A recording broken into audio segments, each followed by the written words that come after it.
Hi, it's Steve. Today we'd like to show you how to change the front drum seal and bearing on your dryer. As the drum seal and bearing fail, you may have a condition where the tumbler will drag or scrape on the front panel, and you'll also allow excess air into the drum, which will affect your drying performance. It's a really easy job to change. Let me show you how we do it. So our next step will be to remove the lid filter. Simply pull it out and set it aside. That will give us access to two Phillips screws that secure the top to the inlet duct assembly, and we'll need to remove those.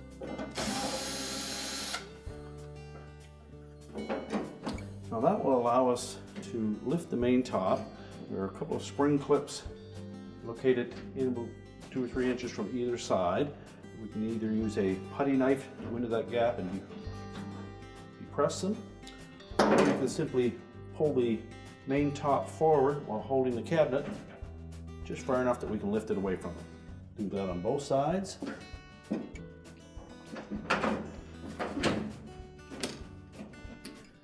And then we can lift the main top up. Now we'll need to support that in some method or have somebody hold it in place. Now with it properly supported, our next step will be to disconnect the door switch harness. We'll take a flat blade screwdriver and we'll go in where the little locking tabs are on both sides of that connector and just pry that up a bit on both sides to release it. Then our next step will be to remove two 5/16 hex head screws that secure the front panel.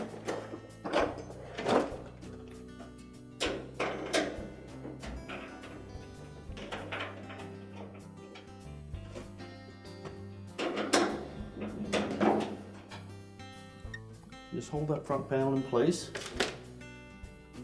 You may need to lift up just slightly on the drum, tilt the panel forward.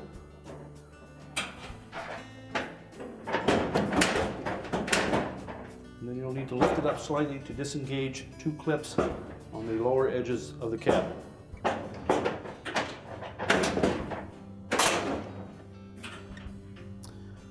Once you've disengaged it, you can pull that front panel away. We now have access to remove the old bearing and seal. Now we've laid the front panel door assembly on a work surface to make this job a little easier. Our next step will be to remove what is left of the old bearing and seal. Some models they may be glued in place, others they may just be held with some plastic buttons. So just peel it off, lift it away from the buttons, and then we can set that aside. In this model we will remove the buttons that were in place. Just depress the little locking tabs on the top. Use a flat blade screwdriver and just press in on them. Pop them in. Discard them.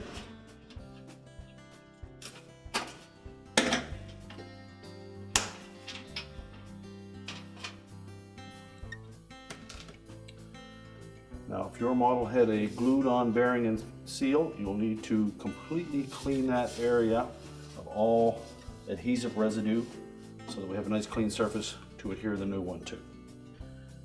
Now, the bearing that came with the kit may be the same length as your original one, or it may be longer. If it's longer, we'll need to cut this to the length of the original. And we'll cut it on this end where the 3 holes are. So line it up. The instructions will give you a dimension to cut it at, or you can simply mark it and then cut it with a nice sharp knife or a pair of scissors.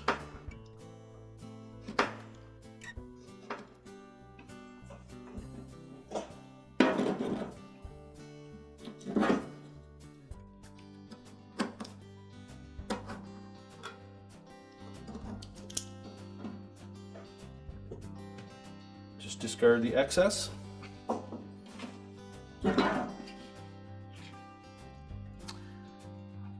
will use an adhesive to put that in place, as well as some new plugs in the holes. Now as well, the bottom seal will need to be cut to length as well. We will position the top piece first, and then we'll cut the bottom and install it as well. So next we'll need to determine whether we're using the plastic plugs that come up from the bottom or the rubber plugs that come down from the top.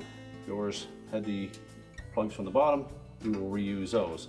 If it has a smaller hole, you'll use the black rubber plugs. Now we'll put a bead of adhesive. You can either do it on the metal surface or right directly on the back side of that bearing. And we do want to make sure that we keep the side of the bearing that has the cut splits in it will be facing up.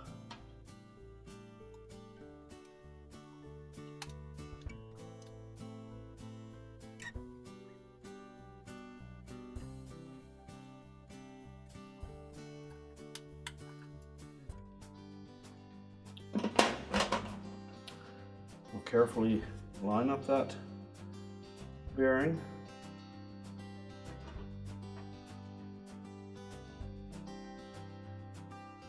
Position it so that the holes line up with the plugs. You can press those into play.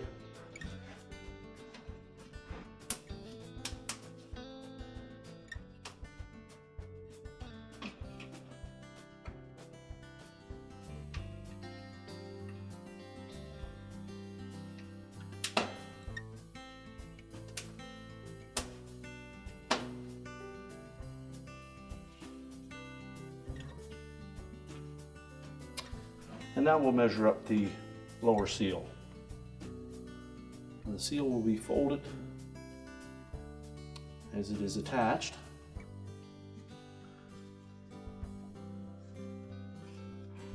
So just hold one end of it in place. You can measure it with the instructions that come with the kit, or you can use this method.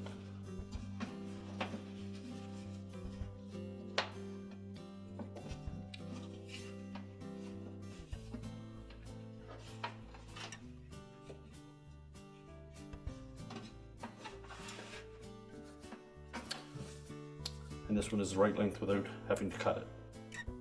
So fold it carefully. And it's a good idea to have a couple of pony clamps or clips that you can hold that to the front panel while the adhesive dries. Now again, you can either apply the adhesive to the metal surface or to the felt seal. And applying it to the seal, we're only going to go on one side.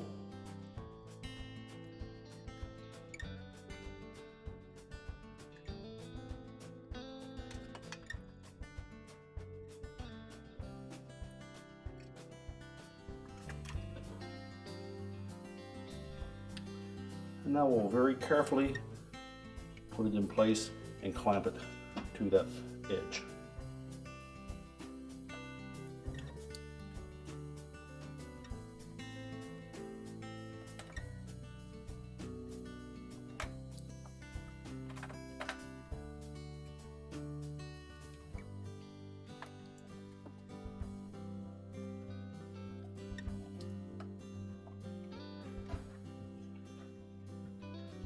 Use extra caution that we don't get any adhesive on the rest of that felt.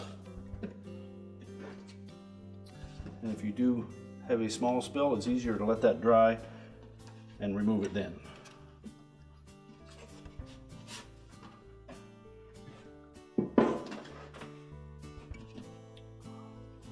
Some stretching may be required.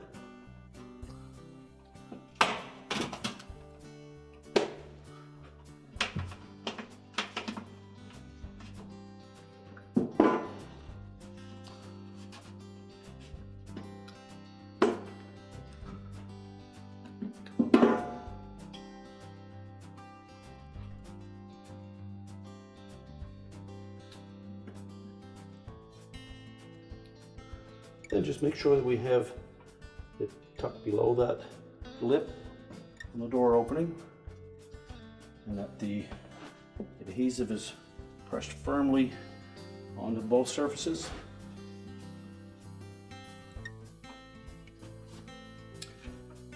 And then we'll just set that aside and let it cure. Now that our adhesive is cured, so our new bearing is in place and the lower felt, we're ready to put that front panel back on. We want to make sure that we fold that felt up because it will fit into the opening of the drum, and you'll probably need to lift that drum as you position the front panel in place. Now on the bottom of the front panel there are two square holes that will fit over top of a hooked clip on both sides of the cabinet. So we'll engage that first, making sure that the bottom edge of the front panel goes below this guard. So just position it like that, lift up on it, fit those clips into the square holes, lift the drum up,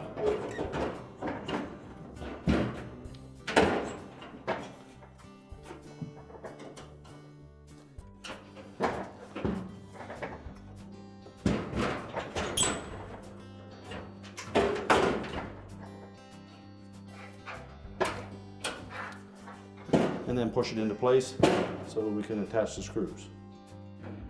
We'll tighten both of those screws securely. Remember to reconnect the door switch harness. Make sure it's fully inserted so that the locking tabs are engaged. Now we're ready to tilt the top down, engage with the front panel, so just pull it slightly forward. Make sure it's hooked on both sides. And then we'll reinstall the two screws into the lint filter opening.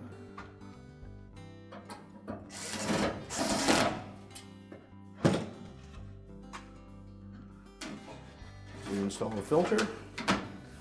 We're now ready to push the dryer back into position, reconnect the vent if you've disconnected it, and reconnect the power. And our repair is complete.